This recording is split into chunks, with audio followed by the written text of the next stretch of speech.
마태복음 25장 1절에서 13절 열천의 비유를 나누겠습니다. 25장 1절 말씀 읽겠습니다. 그때 천국은 마치 등을 들고 신랑을 맞으러 나간 열처녀와 같다 하리니. 수식어를 다 빼면 천국은 뭐와 같은 겁니까? 열처녀와 같다, 그런 뜻입니다.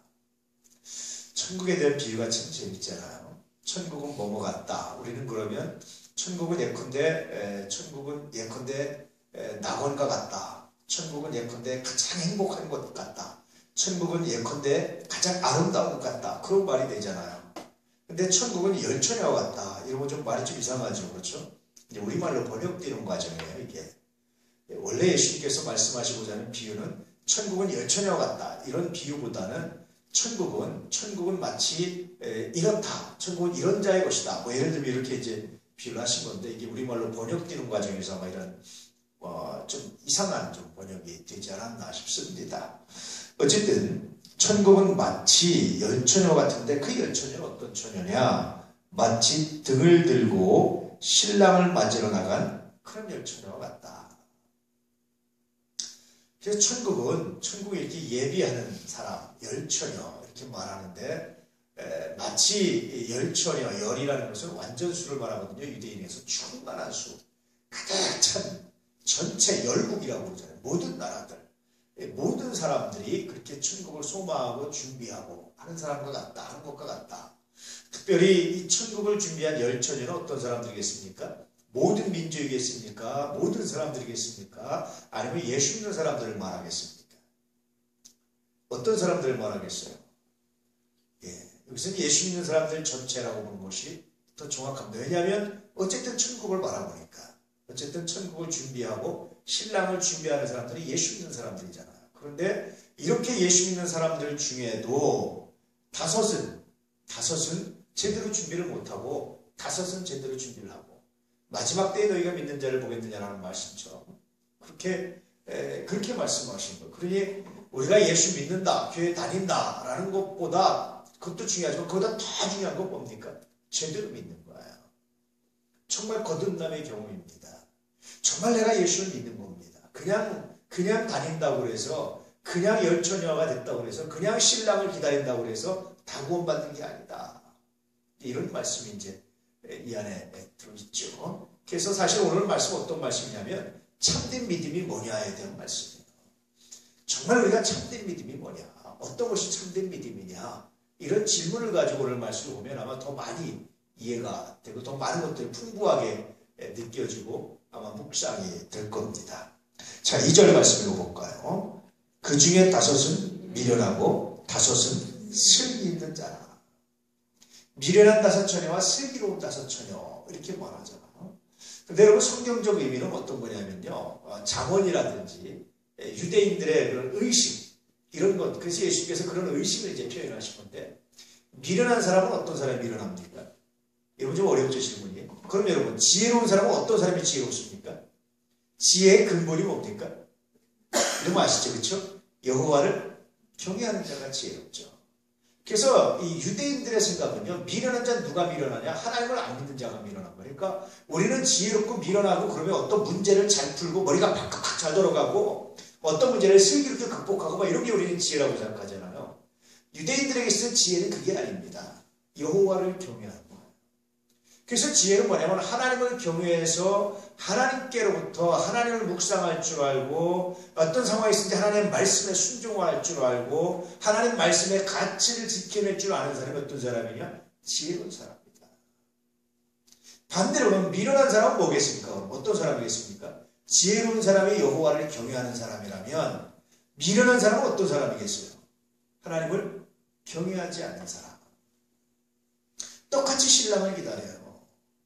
그런데 정말 하나님을 사랑하는 사람, 하나님을 믿는 사람, 하나님을 신뢰하는 사람과 그냥 기다리는데 그렇게까지 신뢰하지 않는 사람들, 그냥 왔다 갔다 그냥 기다리는 사람들, 이 둘 차이가 있다. 천국은 이 10사람 다 들어가는 것이라, 그 중에 누가 들어갑니까? 지혜로운 사람, 하나님을 정말 경외하고 하나님을 믿는 사람이 들어갑니다. 이거에 대해서 말씀합니다. 자, 여러분 이제 여러분 뒤에 나오는 기름이 뭔지가 이제 대략 이해가 되시죠? 그렇죠? 뭐가 기름일까? 기름을 준비했다는 게 뭘까? 이것이 이제 이해가 되실 겁니다. 자, 3절 말씀 시작.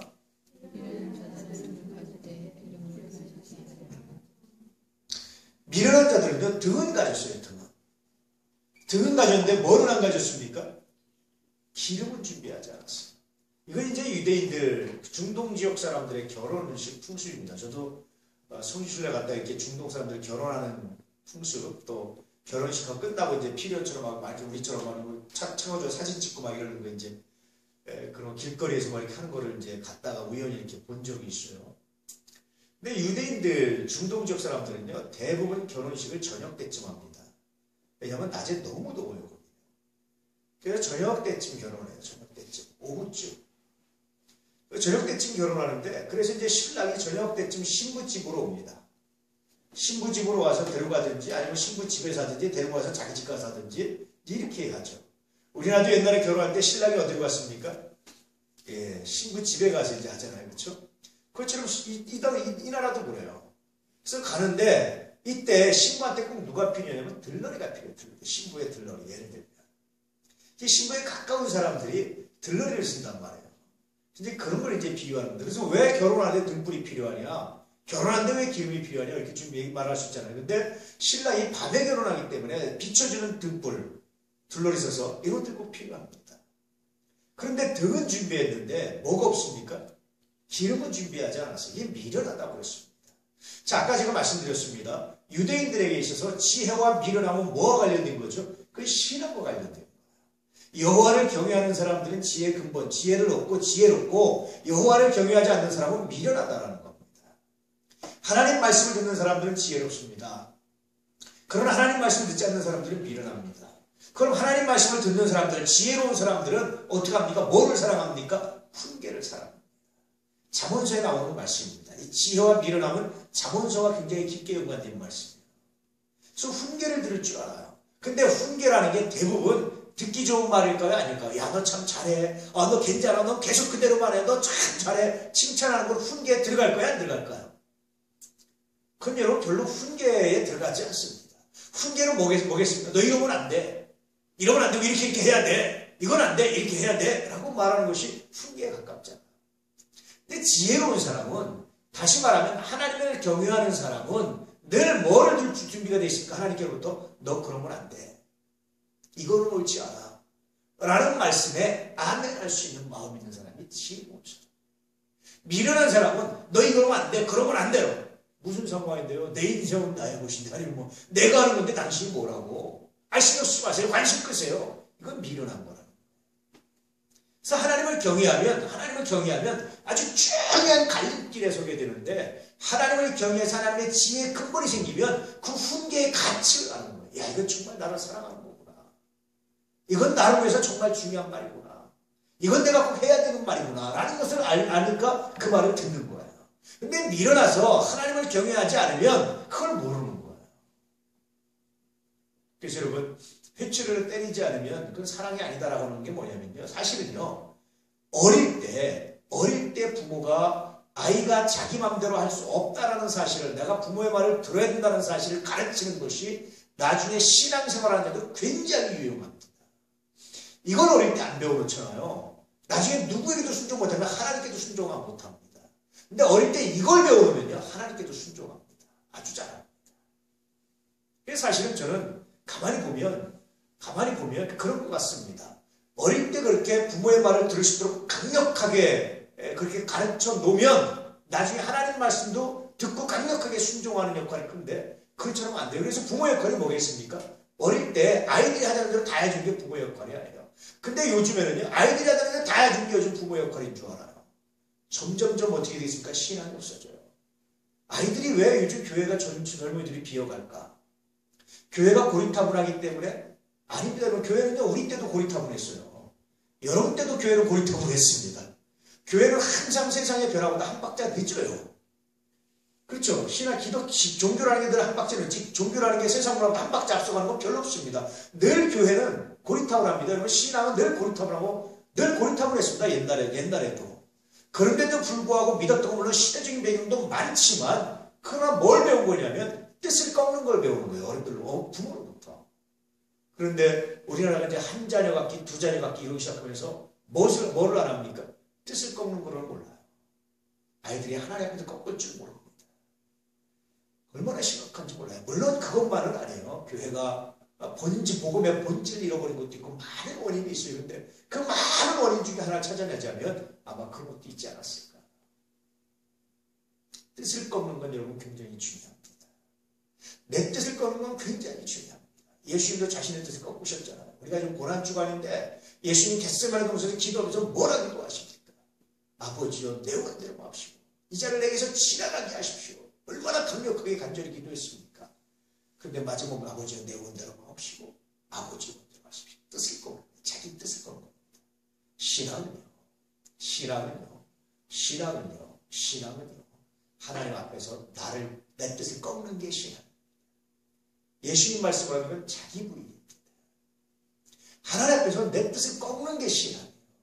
하나님 내 뜻대로 이대로만이라고 말하는 것이 아니라 하나님 앞에서 내 뜻을 꺾는 것이 신앙. 그럴 때 정말 살아계신 하나님을 만나.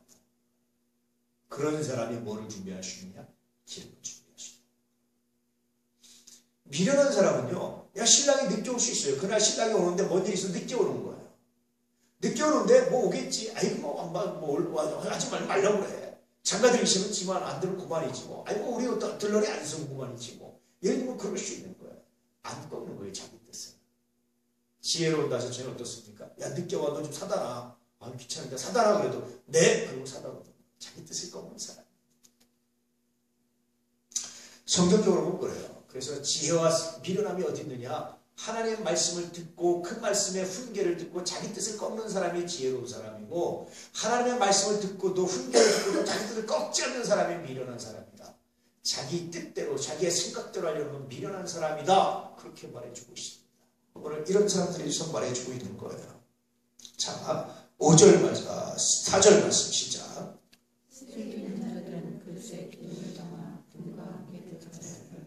슬기 있는 자들은 왜 그렇습니까? 누군가 어른이 야 신랑 늦게 올 수도 있어. 기름 더 가져가. 아 네. 미련한 자들은 야 신랑 늦게 올 수도 있어. 기름 더 가져가. 얼른 말라고 마세요. 뭐 귀찮은데 하지 말아요. 그러고 가는 거예요. 이런 차이입니다. 슬기로운 자, 미련한 자가 그냥 자발적으로 슬기가 되고 자발적으로 미련해진 게 아니라 하나님께서 말씀하시고 아니면 어른이 말하고 누가 훈계했을 때 들었느냐 안 들었느냐의 차이라는 거예요.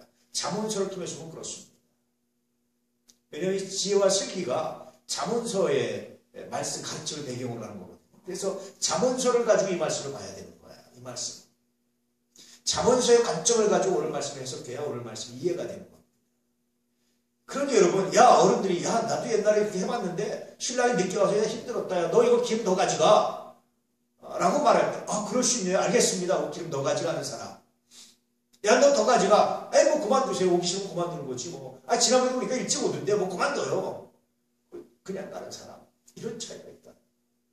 그래서 지혜로운 사람, 슬기로운 사람은 그릇에 기름을 담아서 등과 함께 가져갔다. 자기 스스로 하는 것이 아니라 훈계를 들었다는 것을 의미하고 있는 겁니다. 자 5절 말씀 시작. 신랑이 더디움으로 다 졸며 잤어요. 그런데 실제로 신랑이 더디워요. 기다리다 어떡합니까? 극복하고 다 졸았습니다. 참 재밌어요. 마지막 때에 깨어 있어야 되는데 다 자요. 우리가요 마지막 때에 안 좋은 사람이 없습니다. 예수님께서 겟세마네 기도할 때 베드로 다 졸았듯이 우리는 다 졸아요. 그렇게 깨어 있어야 되는데 우리는 눈꺼풀이 감기고 깨어 있지 못하고 이렇게 둔감해지고 우리는 다 그렇습니다. 그럼에도 불구하고 차이가 이제 나타나기 시작하는 거죠. 6절 말씀 시작. 밤중에 소리가 나되 보라 신랑이로다 맞으러 나오라 하되. 밤중인지 얼마인지 몰라. 아마 밤 한밤중 됐던 아마 늦었던 것 같아요. 그때 막 시끌벅적하고 이제 소리가 나는 거예요. 신랑이다 하는 소리가 나는 거예요. 맞으러 나오라 하는 소리가 나는 겁니다. 자 7절 말씀. 이에 그 처녀들이 다 일어나 등을 준비할세. 그래서 그 소리 듣고 다들 처녀들이 확 일어나가지고 등을 준비하는 거예요. 8절 말씀. 미련한 자들이 슬기 있는 자들에게 이르되 우리 등불이 꺼져가니 너희 기름을 좀 나눠달라 하거늘. 그러니까 미련한 자들이 보니까 등불이 거의 희미하게 꺼져 들어가서 이제는 뭐 신랑 맞아서 이렇게 밝히고 이럴 만한 빛이 안 되는 거예요. 그래서 슬기로운 자들에게 말하면 우리 기름 좀 나눠줘라고 말해요. 이 말씀 보면서 여러분 그렇죠. 참 야멸차다 좀 나눠주지 뭐 이런 생각 안 듭니까? 그 이유가 있습니다. 자 9절 말씀 시작. 슬기 있는 자들이 대답하여 이르되 우리와 너희가 쓰기에 다 부족할까 하노니 차라리 파는 자들에게 가서 너희 쓸 것을 사라 하니. 만약에 여러분 슬기로운 자들에게서 미련한 자들에게 기름을 나눠줬으면 어떻게 되겠습니까? 인정을 베풀었으면 어떻게 되겠습니까? 중간에 불이 꺼져서 다 꺼져가지고 신랑 결혼식이 제대로 될 수 있었겠어요? 없었겠어요? 될 수 없었던 거예요. 그러니 어설픈 동정을 가지고 하면 결혼식 자체가 망가지는 겁니다. 어설픈 동정을 중단해 줄 때가 있어요. 우리가. 제가 늘 얘기하죠. 주책 없음. 주책 없는 사람. 사랑도요. 주책이 없으면요. 여러분 굉장히 심각. 그래서 전체를 망칩니다. 주책 없는 사람. 주책이 있어야 돼요. 저 사람 참 주책 없어 그러잖아. 주책이 있어야 돼요. 여러분 어설픈 동정을 베풀 때와 베풀지 말아야 될 때가 있는 거예요. 만약에 슬기로운 자들이 그 말에 혹해가지고 미안해서 마음이 아파서 자기의 기름을 나눠줬으면 이 5명 다 골고루 나눴었다면 그 밤에 결혼식을 다 할 수 없는 겁니다. 그래서 괜히 야멸차게 끄는 것이 아니라 결혼식을 제대로 진행하려면 자기들 햇벌 5개만 해도 있어야 결혼식이 제대로 진행되기 때문에 할 수 없이 못 줬던 거예요. 이해되시죠? 그래서 마지막 때 사건입니다. 마지막 때에 이런 일들이 일어난다는 거예요. 자, 다시 한번 봅니다. 10절 말씀 시작. 그들이 살아간 사이에 신랑의 옥으로 준비하였던 자들은 함께 혼인잔치에 들어가고 문은 닫힌지라. 철문이 닫혔다. 그래서 그들이 그냥 미련하시면 막 이제 기름을 사러 밤중에 이제 달려가는 거예요. 그 사이에 누가 왔습니까? 신랑이 도착해서 5 처녀가 이제 이렇게 등불을 켜고 그렇게 등을 가지고 이제 신랑을 맞이하고 문이 딱 닫혔고. 이게 기회입니다. 그래서 여러분 예수 믿고 구원받을 길은 우리가 이 땅에 있을 때입니다. 마지막 주님 오실 때는요. 우리가 정말 기름을 준비한 사람들이 구원받는 기름이 뭔지 계속 생각하면서 보시기 바랍니다. 11절 말씀. 그 후에 남은 처녀들이 와서 이르되 주여 주여 우리에게 열어주소서. 그 후에 문이 닫힌 다음에 아마 몇 사람이 살아가고 몇 사람이 이렇게 남았는지 아니면 다 살아갔는지 남은 자들이 와가지고 문을 두면서 주여 우리 문을 열어주시오. 우리가 준비한 사람들입니다. 이렇게 말합니다. 근데 여러분 밤중에 문을 닫았다는 얘기는 뭡니까 여러분? 도둑을 예방하고 강도를 예방하는 데 있어요. 그래서 바깥에서 막 문을 두드리는데 이게 누군지 모르는 거예요. 열어줄 수가 없었던 겁니다. 성문이 닫히면 언제까지 못 열어줍니까? 그 다음날 해 뜰 때까지 안 되는 거예요. 이제 더 이상 열어줄 수가 없는 상황. 그래서 바깥에서 노숙을 해야 되는 거예요. 그래서 이것은 열어줄 수 없는 상황에 대해서 말하고 있는 겁니다. 왜? 인심에서 좀 늦게 왔는데 열어주고 좀 받아들이지라고 말하잖아요. 그 당시 문화를 배경하는 그 당시 문화는 열어줄 수 없는 거 있대. 그건 여러분 자기가 개인적으로 열어줬다고 열어줄 수 있는 상황이 아닌 겁니다. 문이 닫히면 그렇습니다. 지금도 그래요. 낮에 누가 우리 집에 와서 이렇게 행패 부리잖아요. 이거보다요. 밤에 와서 행패 부리는 게 훨씬 더 죄질이 무겁습니다. 밤은 그런 거예요. 밤. 그래서 이렇게 열어달라고 부탁을 합니다. 그때 12절에 이렇게 대답하죠. 대답하여 이르되 시작. 대답하여 이르되 진실로 너희에게 이르노니 내가 너희를 알지 못하노라 하였노라. 난 너희들이 누군지 모른다. 누구냐 너희들. 너희들 진짜 기름을 준비했던 처녀들이냐 진짜 들러리 처녀들이냐 난 그걸 모르겠다. 우리가 확인할 수가 없다. 그러니 열어줄 수가 없다. 이렇게 말합니다. 강도인지 너희들 뒤에 강도가 숨어있는 건지 누군지 우리가 확인할 수가 없으니까 지금은 이럴 수 없다. 이것은요 그 당시에 문지기들이 주로 했던 이야기들입니다. 그냥 예수님께서 꾸며낸 이야기가 아니라 실제로 성문이 막 닫힐 때 열어주시오 나 이 성한 사람이요 라고 말하면 바깥에 있는 사람이 안에 있는 사람이 모르니까 내가 너를 몰라 지금. 확인하려면 내일 해 뜬 다음에 와서 문 열린 다음에 해가 떠서 문이 열리면 그때 와서 너를 확인하고 들어와. 밤에는 너를 확인할 수가 없어. 이렇게 말하는. 그래서 그 당시 문지기들이 좀 했던 말입니다. 그러니 여러분 이 말을 들었던 사람이 얼마나 절절하게 이해가 됐겠어요. 우리는 이해가 잘 안 되죠. 우리는 통행금지도 없습니다. 우린 문 닫히고 그런 거 없잖아요. 지금 한국은 24시간 자기 맘대로 막 다니잖아요. 그렇지 않습니까? 가끔가다 지방에 계시는 분들이 그런 얘기를 합니다. 서울은 정말 휘황찬란하다고. 지방에는 8시만 돼도 깜깜해가지고 다 가게들 다 문닫고 껌껌하고. 그렇잖아요. 시골에 가고 뭐 해지면 깜깜하면 다 집에 들어가서 있는 거지 뭐 안 돌아다니잖아요. 그렇잖아요. 근데 서울이야 뭐 24시간 불이야 정이잖아요. 그래서 잘 안 와닿겠지만 옛날 그 당시 문화적 배경으로 하면 이건 정말 엄격해서 아무도 열어줄 수가 없는 상황. 그러니까 불가능한 열어달라고 하는 것이 불가능한데 열어달라고 떼쓰는 거랑 똑같은 상황이 되는 겁니다.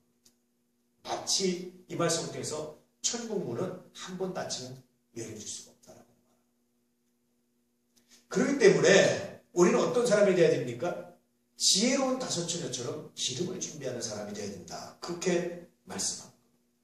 자, 이제 그러면 다시 여러분 처음부터 제가 질문했던 곳으로 돌아갑니다. 기름이 뭐겠어요?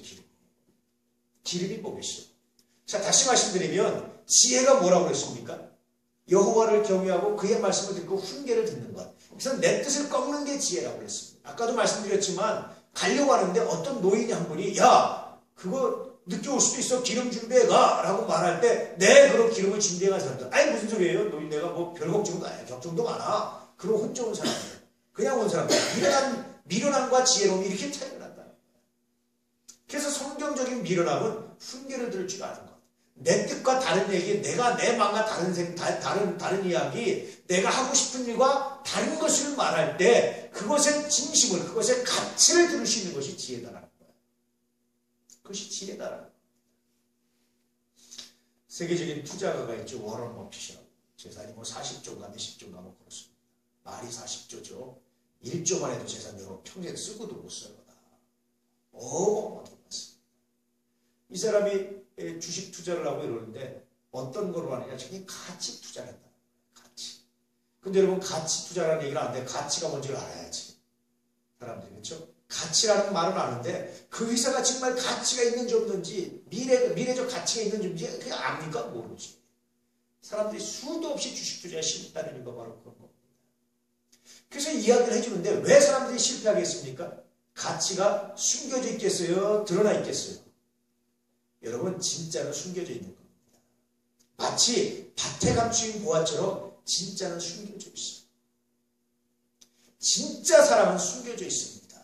이게 톨스토이가 쓴 사람은 무엇으로 사는가 라는 소설에 나오는 건데요. 맞습니다. 여러분 진짜 사랑은 숨겨져 있어요.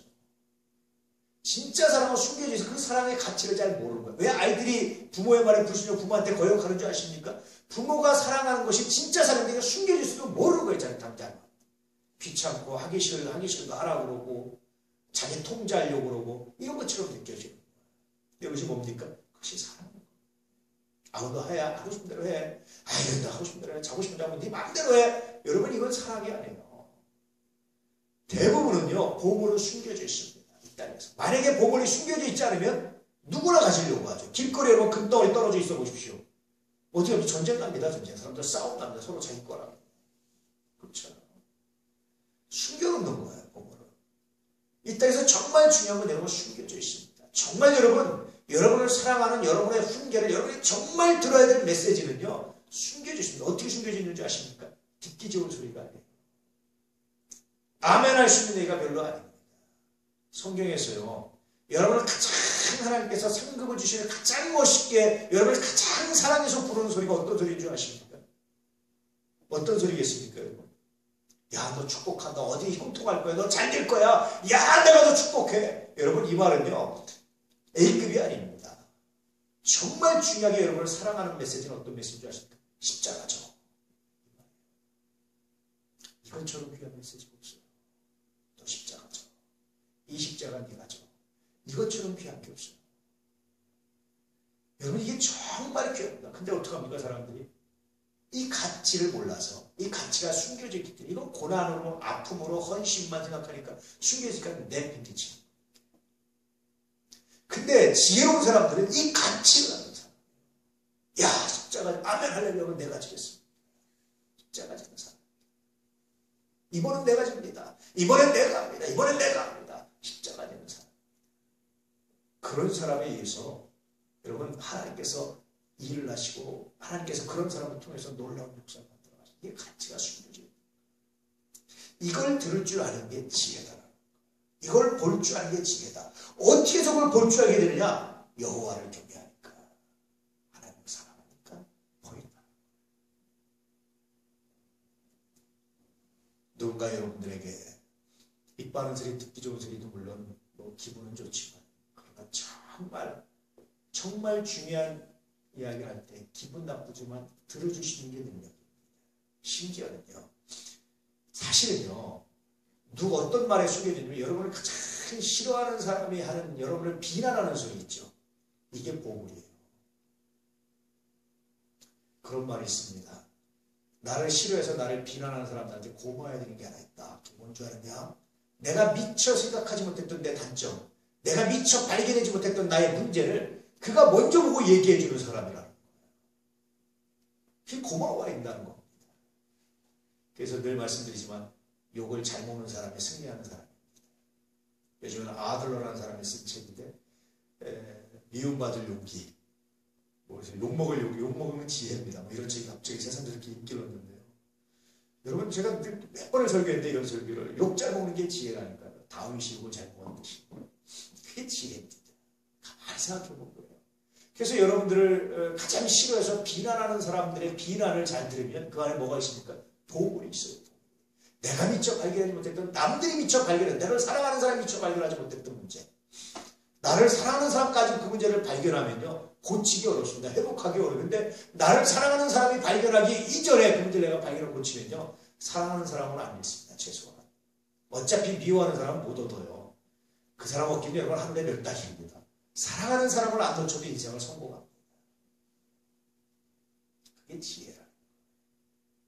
자, 그러면 이 지혜로운 자가 간직한 정말 중요한 기름은 뭐라는 겁니까? 뭐가 기름이겠습니까? 훈계를 들 줄 아는 사람, 숨겨져 있는 가치를 발견할 줄 아는 사람, 미련한 사람은 훈계를 거부해서, 왜냐면 내가 되게 하고 싶은 일만 하는 거야. 그럼 여러분 정말 길이 뭐겠습니까? 여러분 말씀입니다. 말씀으로 나를 비춰볼 줄 아는 사람. 그래서 내가 가고 싶은 길로 가지 않고 말씀이 나에게 말씀하신, 명령하는 길로 가는 사람, 이런 사람이 지혜로운 사람이고, 이런 사람이 기름을 준비하는 사람이고, 이런 사람을 한마디로 말하면 믿음이 있는 사람.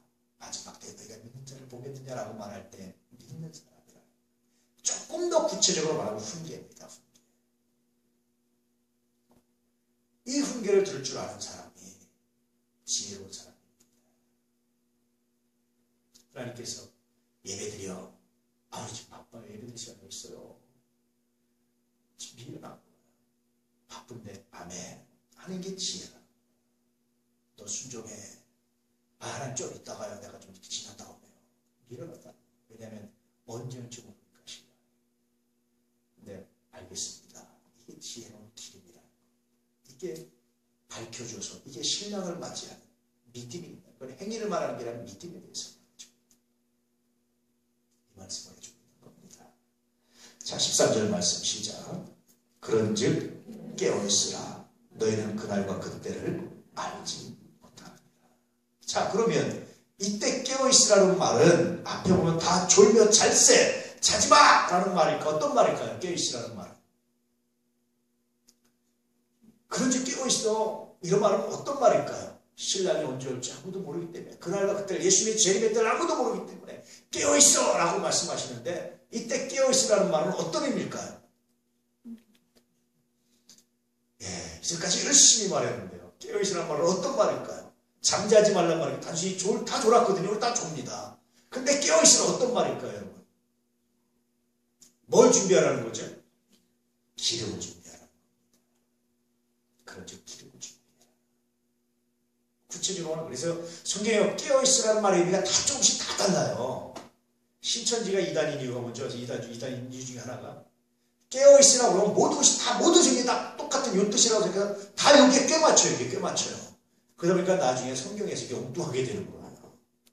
성경마다 깨어있으라는 말의 의미가 다 달라요. 이때 깨어있으라는 말은 기름을 준비하라는 거예요. 다시 말하면 늘 내 상황에, 내가 그러지 못할 상황에도 불구하고 하나님 말씀이라면 순종을 하고, 내가 도저히 마음이 안 내킴에도 불구하고 서로 사랑하라고 말할 때 순종을 하고, 이게 깨어있는 겁니다. 항상 그렇게 깨어있으라고. 왜냐하면 언제 올지 몰라신다. 내가 막 그게 깨어있지 않고 내가 막 미워서 말씀에 순종하지 않고 내 멋대로 막 할 때 신랑이 어떻게 되겠습니까?